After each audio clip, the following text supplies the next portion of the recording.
Good afternoon, sir. Good afternoon. Sit down, please. Thank you, sir.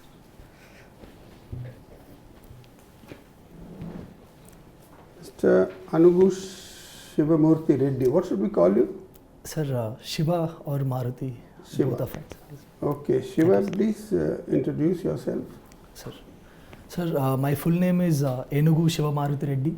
I hail from the village Ailapur of the northern district of Jaityal of Telangana. And sir, I have completed my graduation from Delhi University St. Stephen's College with a degree in economics in 2020, sir. And ever since I have been preparing for civil services, hoping to get into the foreign service. Very good. When did you finish your economics? Sir, St. Stephen's, sir. Yeah. Where? When did you finish? Sir, 2020. 2020. Yes, sir. Okay, and this is your second attempt? Yes, sir. You haven't been to the UPSC earlier? No, sir. First interview. Okay. Now, tell us what is the vision in the union budget? I beg your pardon, sir. Could you please? What is the vision in the union budget? Sir, the vision of the union budget is guided by the next 25 years, a long-term planning. That is not the vision. Don't create a vision yourself. There is a specific vision. Do you know or do you not know? I beg your pardon, sir. I'll have to go back and look. It's very simple. Go through the budget site and you will find the vision. What are the 7 priorities, the Saptarishi? Sir, one is the inclusive development, and second is last mile connectivity. So third is the youth power, unleashing the power of the youth. And sir, fourth is women-led empowerment. And sir, which is the most important of these priorities, in your opinion? Sir, I think the most important one is the youth power, sir. Unleashing the potential of the demographic. How does one unleash the potential of youth power? Sir, we can look at that from various dimensions. Sir, one of them is certainly the economic potential that the youth in India has. So we have a demographic dividend. We are a very young population. We don't have it. We only have the potential so far. Yes, sir. Yeah, go ahead. Sir, I think we can realize that potential if we are able to industrialize our economy and provide sustainable employment to our youth. I think that will augur very well for the next 25 years and realize the dream of Amrit Kal, sir. That's a theoretical dream. How do you practically realize the demographic dividend? You know, unemployment, there's more than 7% unemployment. And there is much more than that, underemployment, disguised employment. How does one get over these things? Sir, firstly, we can attract more investments from the domestic markets and also the foreign countries. And thereby, by investing those investments in industrial sector, where there is very high employment elasticity, I think we can absorb all the unemployed youth in India to at least a large degree. I think that can have a large potential in realizing the dream, sir. Can we tweak the skill development program for employment purposes? Is it adequate? Is it really grounded in reality? The skills required? Sir, I think the skilling missions are not entirely adequate. Yet, sir, I think the most important thing that we need to realize is the formal skilling through our universities is more important than the interventions by the government. So that can be realized by industry academia linkage if you are able to. It's already there. Sir, then it is not adequate, sir, I would say. Sir, only that the is. Skilling is not adequate.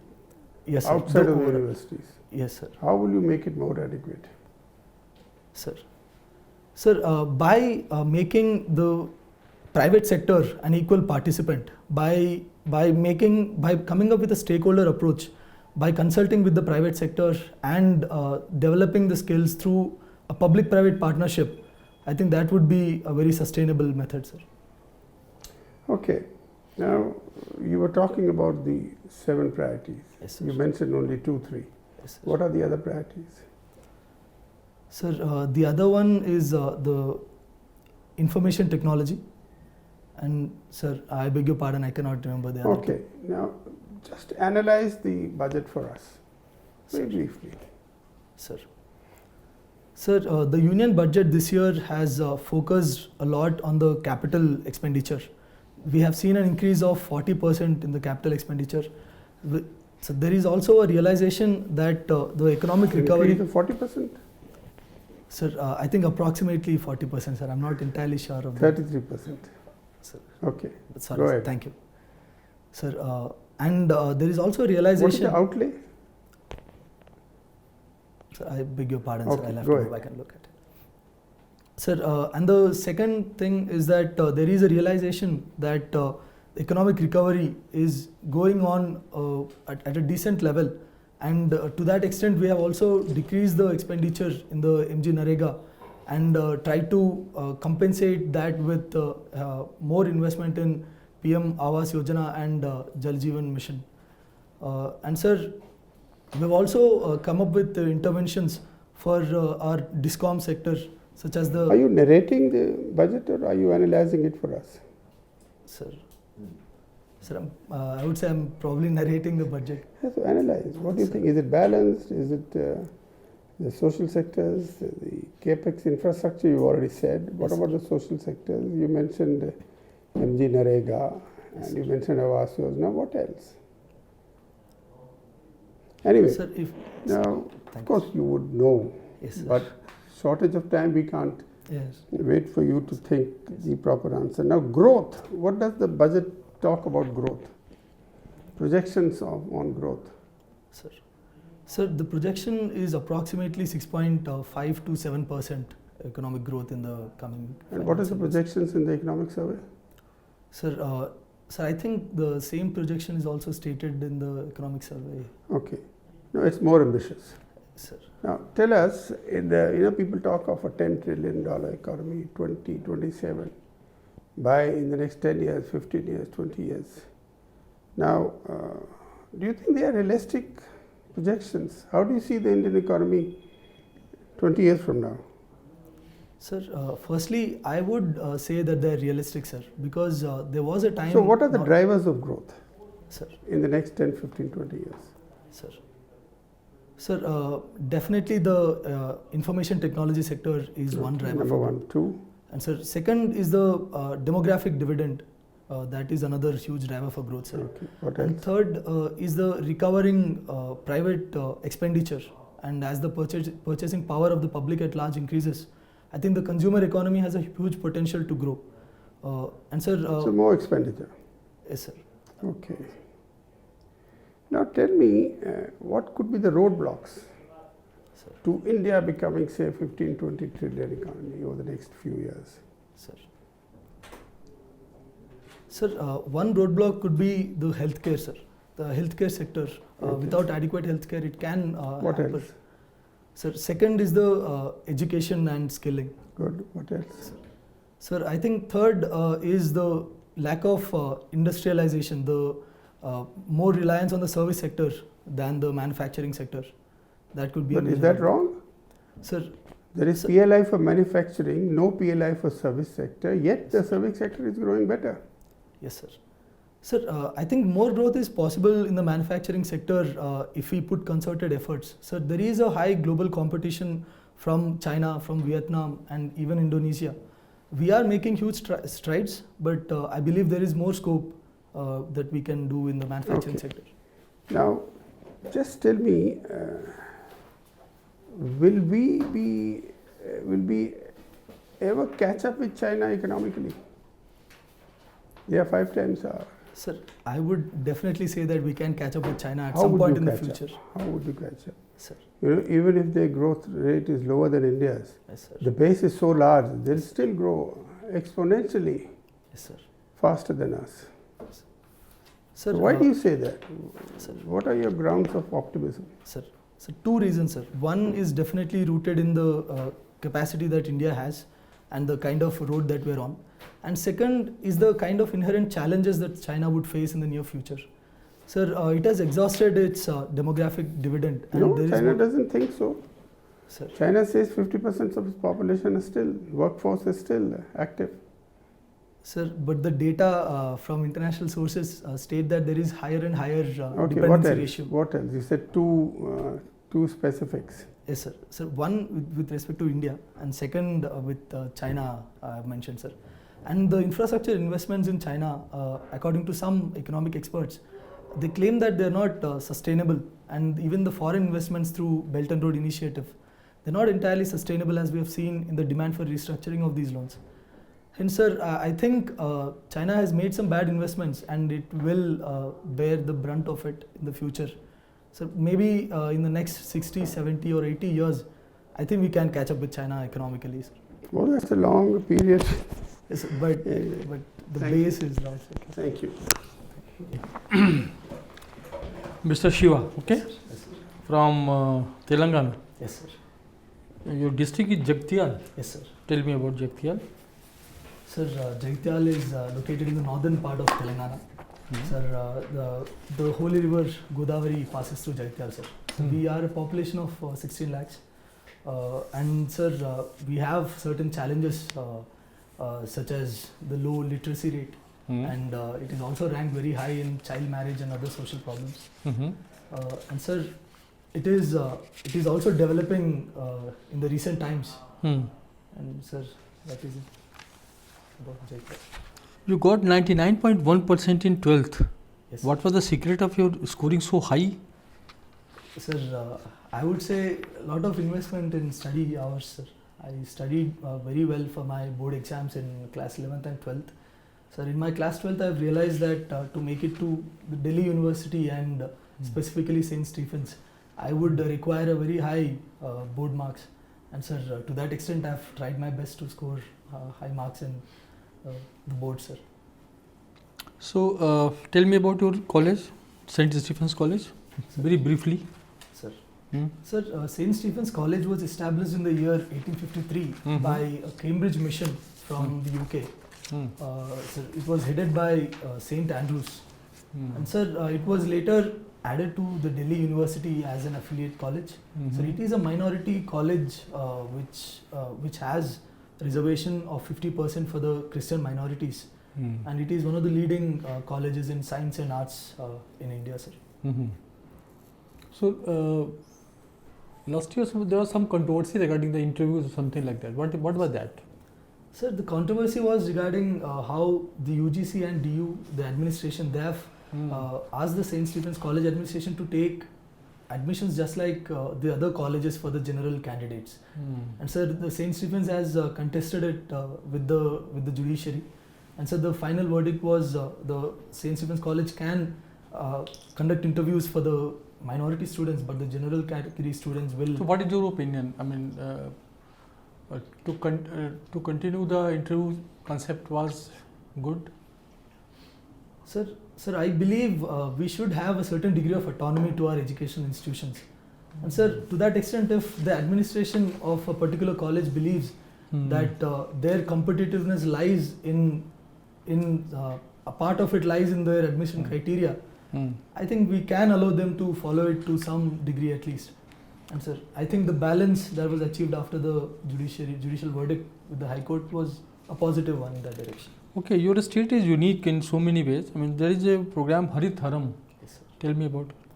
Sir, Harita Haram is a project of a plantation of a lot of trees in the entirety of Telangana.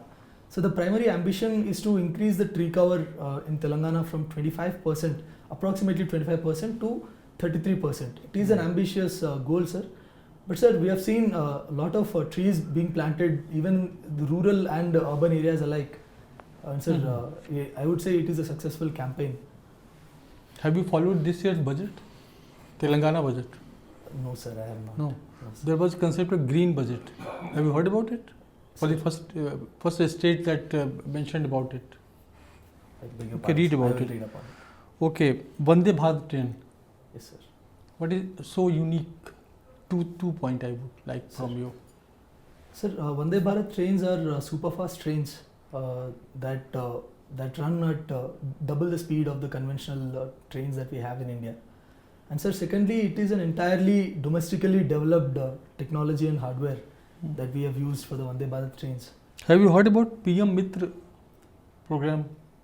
Sir, could I take an attempt, sir? Sure.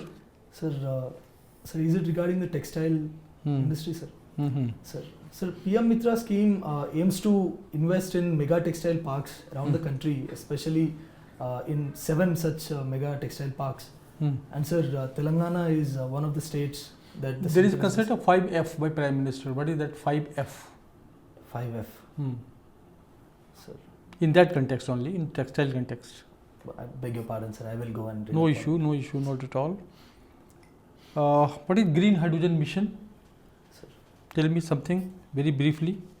Sir, I do not know the exact details of the scheme, sir, but I do know some budget allocation, some figure. I beg your pardon, sir. I'm Okay, not no aware issue. of the exact figure. Have you heard about e-prosecution by Home Ministry initiative?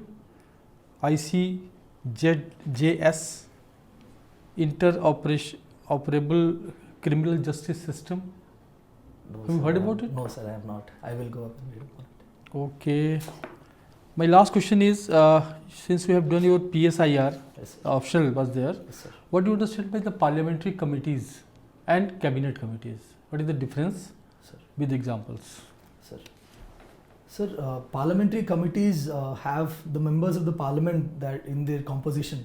On the other hand, sir, cabinet committees might not have the non-executive members of the parliament. So that is, I think, the primary difference between the two. And sir, when it comes to the example, sir, I think, sir, ethics council or the public assurances committee, and these are the examples of the parliamentary committees. And sir, cabinet committee, when we look at, sir, cabinet committee on economic affairs is one example that I can. Okay, thank you. Mr. Shiva, I noticed from your draft that you want to join the Foreign Service, Yes, sir. that your optional papers, Yes, sir. political science and international relations, and that you like to follow geopolitics. Yes, sir. That's a very, very interesting combination because it shows that you have a personality which seems to be suited to the requirements of the Foreign Service. Thank you. Now, how do you follow international affairs? How do you follow developments? Sir, Newspapers? Yes, sir. Primary source is the newspapers. But you know, did you read today's papers? Yes, sir. I have read 2 of today's newspapers. When? Sir, in the morning. I've read. Okay, but you know, between the morning and now, so many things would have happened. Yes, sir. How do you keep yourself up to date? I'm asking you this Sir. because it becomes very necessary in the working of an embassy or another diplomatic mission to keep yourself up to date. Yes, sir. Sir, For instance, if I asked you about the Shanghai Cooperation Organization, as you know, yes, India will be hosting the foreign ministers meeting in May. yes, sir. What are the dates? I beg your pardon. 4 sir. to 5 May. That's about 2 weeks from now. So can you give me some up-to-date information in this regard? Sir, I do not know the up-to-date exact information. Yet, sir. Which countries are members of the SCO? Sir, the members of the SU are India, China, Russia, and Uzbekistan, and so 4 Central Asian countries are part of the. 4 Central Asian countries plus how many others? Sir, Pakistan, India. Which you didn't mention earlier. Yes, sir. So is the Pakistan foreign minister, have we invited him? Sir, we did invite. Sir. Is he coming or not? Sir, the last I checked, sir, he was not. Coming. When did you check? Sir, I think last month. Well, The- last month is too long ago. Things happen all the time. If you look at the news today, you will see that he is coming for the SCO summit, which is what I was trying to point out. Thank you, sir. That are you keeping yourself up to date in regard to current affairs, foreign policy? He is coming here. Yes, sir. Sorry, Now- sir, I did not know. Is Iran also a member? Sir, Iran wants to become a member, sir. I So, think. wants to, or has it been admitted? What is the position? Sir, as of now, it is not entirely a part of SCO yet, sir. I think it is one of the observer states of SCO, if I may take that. All right. Now, did you follow the Republic Day celebrations in India this year? Yes, sir. Who was our chief guest? Sir, it was President Sisi from Egypt, sir.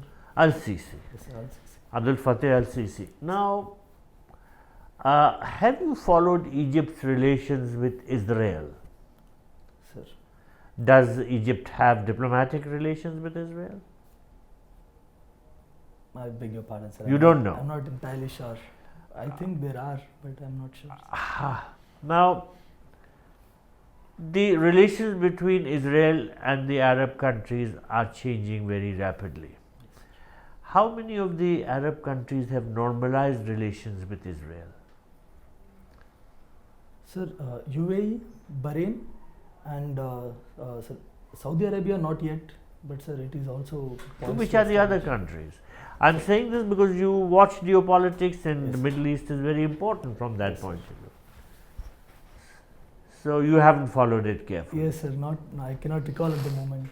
All right. So then you can't tell me what the Camp David Accord was like. What about? Sir, now I recall, sir. Camp What? David Accords were with regards to the normalization of relations between Egypt and Israel, sir. And when was that?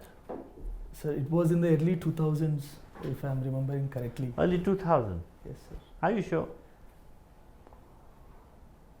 I'm not sure, sir. I will go back and check up. It was in 1978.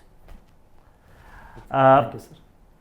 Now, India has been emphasizing Vasudeva Kutumbakam. Yes, sir.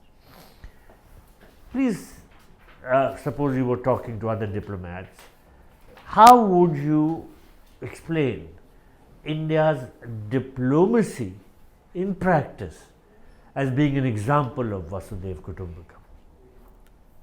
Sir, India has taken various diplomatic decisions to the extent of Vasudeva Kutumbakam, that world is one family. Sir, if you look at the recent examples, our Operation Dosti with Dost. yes, sir, Operation Dost. I'm sorry, sir. So Operation Dost with regards to helping the Turkey when it was in crisis. I think And, that is a and major Syria, example. Turkey and Turkey Syria. and Syria, Okay. sir, yes. Sir, and also our concerted efforts. How did we help Turkey and Syria? Sir, we have sent our diplomatic. I beg your pardon, sir. We have sent our disaster relief personnel to help. And so, in terms of the relief package, what was it worth in monetary terms? How much worth? Beg your pardon, sir. I'm not exactly Okay. sure. Now, you referred to the relief package to Turkey. Our media has been criticizing Turkey and saying that Turkey has backstabbed India. Why? Sir, if we look at President Erdogan of Turkey, he has made repeated mention of the Kashmir dispute in his addresses to the United Nations. And So, when was that? When did he make the last reference? Sir, I think in the year 2020 he did, sir. No, but I'm talking about now the media saying, because we gave the relief assistance to them in March Yes, sir. when the earthquakes took place. Yes, sir. And last month itself, our media has been saying Turkey backstabbed India. What happened since then? After we gave our assistance in Yes, sir. Operation Dost, what has happened? What has Turkey done since then? You have not followed. I cannot recollect at the moment. Okay. Now, please tell me, do you follow our relations with our neighbors? Yes, sir. Which neighbor interests you the most? Sir, Pakistan at the moment interests me the most. Pakistan. Yes, sir. Okay. And why is that? Sir, I think it has remained one of the biggest challenges of our foreign policy for long, how to deal with Pakistan. Who's our ambassador in Pakistan or High Commissioner? I beg your pardon, sir. Do we have a High Commissioner? Sir, I think we do, but sir, I'm not sure. No, we don't. Thank you, sir. But what happened?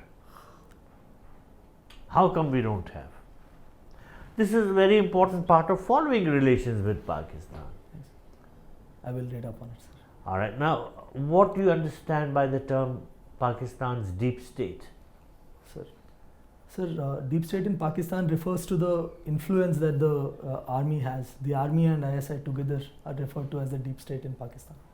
And what is your understanding of the talks between Pakistan and the IMF? Where have they reached? Sir, currently there has been no approval from the IMF with regards to the bailout package. Why? Sir, I think the first reason is that Pakistan has this culture of fiscal indiscipline, and they have approached IMF more than twice in the past. And sir, IMF seeks certain reassurances, and at the moment the civilian government is very unstable in Pakistan. And sir, they are not stopping the populist policies that they promised that they would. And I think that is the primary reason why IMF is not. All right, agreeing. thank you. Thank you. Mr. Shiva, Yes, sir. you are from a very prestigious college, St. Stephen's College. Yes. So, this college has a reputation of being among the top college in the country. Yes. But if you look at the National Institutional Ranking Framework for colleges, Yes, sir. it does not figure in the top for several years. Is there a gap between perception and reality? Sir, I would give it the benefit of the doubt and say that there is a gap between perception and reality. Sir, in my experience, I think St. Stephen's has one of the best faculty and the resources when it comes to the Delhi University colleges. But sir, I'm not exactly sure why the ranks do not reflect that reality.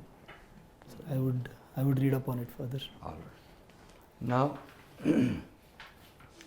Hindenburg report led to the collapse of the Adani Enterprises share, Yes, sir. and Supreme Court set up a committee, a panel headed by a retired judge Yes, sir. to look into it.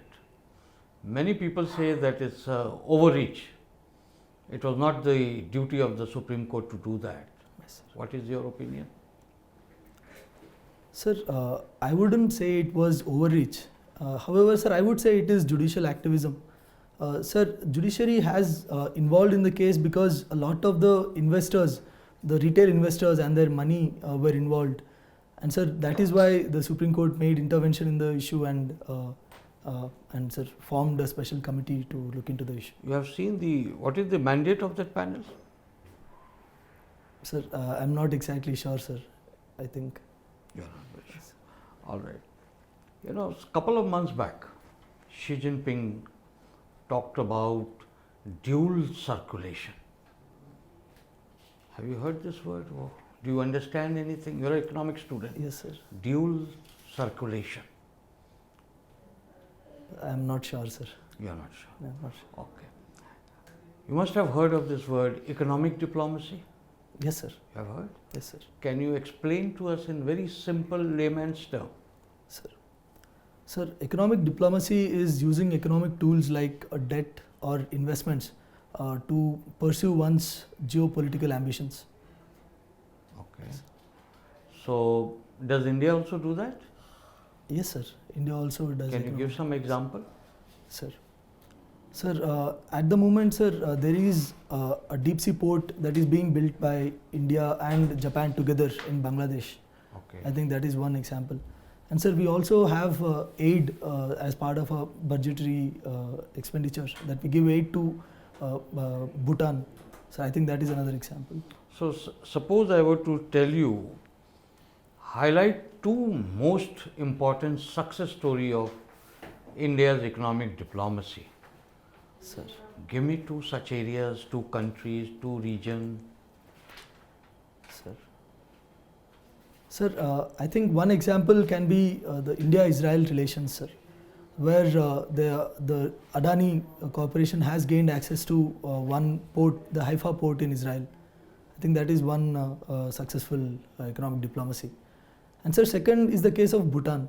Sir, Bhutan, 90% of Bhutan's exports and 95% of Bhutanese imports are from India.